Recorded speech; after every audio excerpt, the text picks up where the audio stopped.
Turning 40 is often seen as a milestone and sometimes as the end of a career. It's not really. When you think back about Winston Churchill, who became Prime Minister at 65 and led Britain to victory in the Second World War. Churchill had, of course, had a long and tumultuous political career before that, marked by successes and failures, particularly the failure of Gallipoli. The fellow who founded, what is it now? KFC. I think he did the same thing when he was about 65. Henry Ford, the man with the motormobile, with the automobile factory thing, he didn't start until he was 45. Susan Boyle, another one. She gained fame at the age of 48. She'd lived a relatively quiet life to that point, caring for her mother, dealing with personal challenges. You know, the idea that 40 is a button of end is absurd. And as Prince Harry approaches his 40th birthday, he said he was apprehensive about his 30th birthday, but he's excited about the 40th one. It's a significant milestone for him, marked by reflection on both a personal and a professional level about his achievements. He's expressed excitement about turning 40, which is good. It's the right way round, viewing it as an opportunity for continued growth and positive change, in contrast to the anxiety that he felt earlier. As a father of two young children, Archie and Lilibet, he credits fatherhood with giving him a fresh perspective on life, enhancing his drive to make a difference in the world. And his journey over the past decade has been nothing short of eventful. At 30, he'd just returned home from his second tour in Afghanistan, an experience that profoundly impacted him.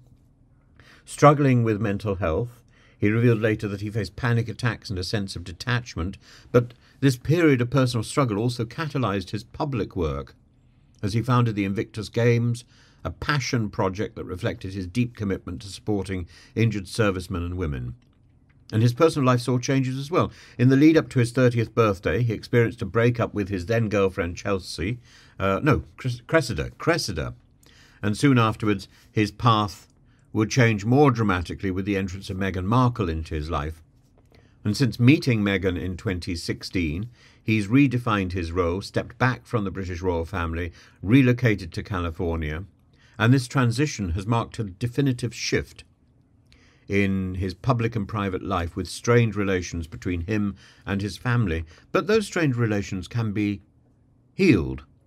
Now, as Prince Harry celebrates his 40th birthday, he's reportedly planning a quiet celebration with his family before going off on a lad's holiday with close friends. And his decision to live in California rather than returning to the UK maybe reflects a desire for a more private life, even as he continues his charitable work.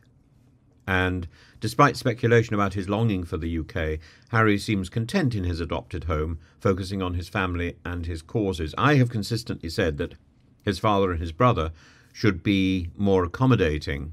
It's not about whether Prince Harry feels comfortable in California or wants to stay in California, which is his decision.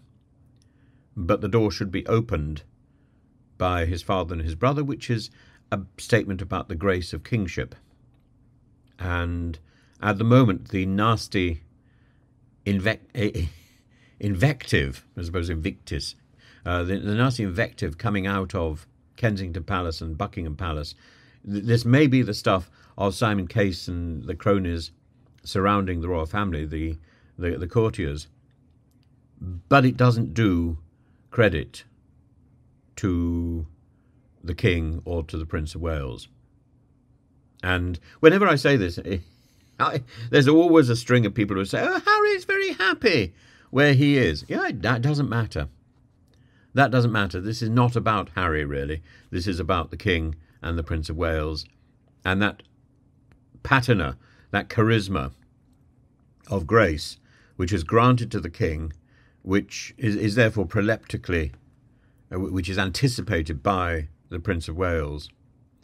And they should live up to that divine gift, because that is the gift that defines kingship, the grace of authority.